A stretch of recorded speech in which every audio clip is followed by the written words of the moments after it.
देखिए, अगर कोई व्यक्ति ब्रह्म मुहूर्त में उस परमात्मा का नाम ले ले तो उसका पूरा जीवन बदल जाता है।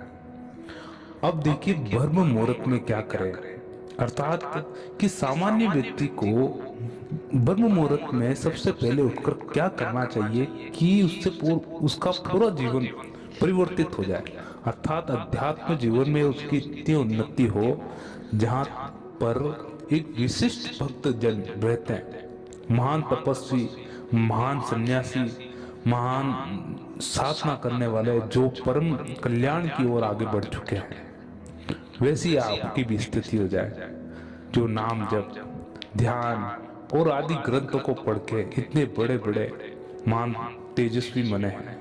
वेद व्यास जी हुए, वाल्मीकि जी हुए, तुलसीदास जी। अब उन्होंने अपने जीवन में क्या अपनाया, सर्वप्रथम मैं आपको वह बताने जा रहा हूं जो आपके लिए बहुत ही पर्याप्त है, और इसको मैं इतना गहराई में समझा रहा हूं आपको जो आपके लिए बहुत पर्याप्त, आगे कुछ इतना अच्छा होना चाहिए कि मेरे जीवन में मेरा पूरा जीवन सफल हो जाए। उसके लिए आपको रात्रि में अपने संपूर्ण जीवन का समर्पण आपको परमात्मा को करना पड़ेगा। ये बात आपको गांठ माननी पड़ेगी, क्योंकि आप स्वयं के बलबूते पर अगर कोई चीज करना चाहेंगे तो वह व्यर्थ होगी और सफल नहीं होगी। अगर अपना जीवन परमात्मा को समर्पित कर दिया जाए तो उसकी एक एक सांस पर भी उस परमात्मा का हक रहेगा। यानी कहने का मतलब यह है कि आप जो एक सांस भी ले रहे हैं, एक कार्य भी कोई कर रहा है, तो उस पर परमात्मा का हाथ रहेगा। यहाँ पर आपका मैं महत्व नहीं रखेगा, यानी मैं का मतलब यहाँ का आपका अहम भाव, जो अहंकार है, वो आपका खत्म हो जाएगा पूर्ण रूप से। तो संपूर्ण जीवन समर्पित कर दे कि प्रभु ये जीवन आपको पूर्ण रूप से समर्पित है, अब आप इसके करता धरता है, अब मैं एक नई दिशा में जा रहा हूं, उसके लिए मुझको प्रेरित करें और मेरे जीवन का उद्धार करें।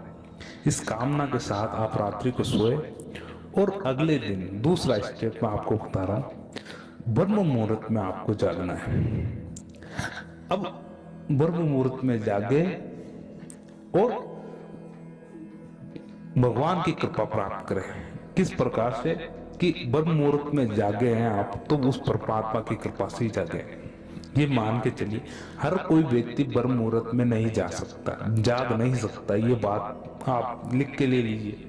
हर कोई व्यक्ति ब्रह्म मुहूर्त में बिल्कुल नहीं जा सकता, क्योंकि इस समय निद्रा का प्रकोप इतना होता है कि इतनी गहरी नींद में होते हैं लोग कि उनको इस घड़ी का पता भी नहीं रहता है कि बाहर कौन आ रहा है, कौन जा रहा है। अगर हलचल भी होती तो भी नहीं पता चलता। परम पिता परमेश्वर का अगर आशीर्वाद हो तो इस समय व्यक्ति उठकर स्नान इत्यादि करके उसका भजन कीर्तन भी करने लग जाता है। ऐसे व्यक्ति बहुत ही कम हैं, मगर है जरूर। तीसरा जो बहुत ही महत्वपूर्ण है, उसको जाने कि अगर कोई साधक ब्रह्म मुहूर्त में उठ गया है तो उसको सर्वप्रथम करना क्या है। देखिए, जब आप उठ जाते हैं तो इस बात का जरूर ध्यान दें कि उठने से पूर्व आपको बिस्तर त्यागने से पहले आप बैठे हो जाते हैं, वहां पर बैठ गए। जैसे बैठने के बाद सर्वप्रथम आपको एक आशीर्वाद लेना है, कृतज्ञता धारण करनी और धन्यवाद प्रकट करना है। यहाँ पर देखिए, आशीर्वाद किसका, सर्वप्रथम आशीर्वाद आपको माता पिता का, और दूसरा गुरु का, और तीसरा परमात्मा का। इन तीनों का आशीर्वाद लेना है, प्लस धन्यवाद प्रकट करना है। माता पिता के द्वारा आप इस धरती पर आए, संसार में आए। दूसरा, गुरु के माध्यम से आपने उस परम पिता परमेश्वर का अंश तत्व ज्ञान जाना कि सही मार्ग कौन सा है ना। इस संसार रूपी सागर में अगर पार होना है तो किस दिशा में जाना होगा, ये दिशा आप बताने वाला गुरु के अलावा और कोई नहीं होता है। और तीसरा, परम पिता परमेश्वर स्वयं, जो सबके जीवन का उद्धार कर देता है, उसको जरूर याद रखें आप। तीनों का आशीर्वाद लेके धन्यवाद प्रकट करके और अपनी कार्य विधि शुरू करें। अब चौथा आपको स्टेप बताता हूँ। 10 मिनट आपको यहाँ पर लगते हैं, यानी 10-15 मिनट 20 मिनट तो मान के चलिए। अगर जैसे कोई व्यक्ति 4 बजे उठ जाता है तो 4:30 बजे बिल्कुल फ्री होगा, कैसे शौच इत्यादि करके स्नान करना चाहे तो वह भी कर सकता है।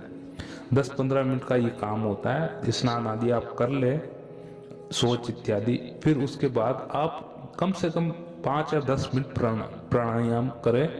उसमें भी आप अपने नाड़ी शोधन का बहुत जरूरी रूप से ध्यान रखें। नाड़ी शोधन का इसलिए कि आपका शरीर का एक एक अंग बिल्कुल सक्रिय हो जाए।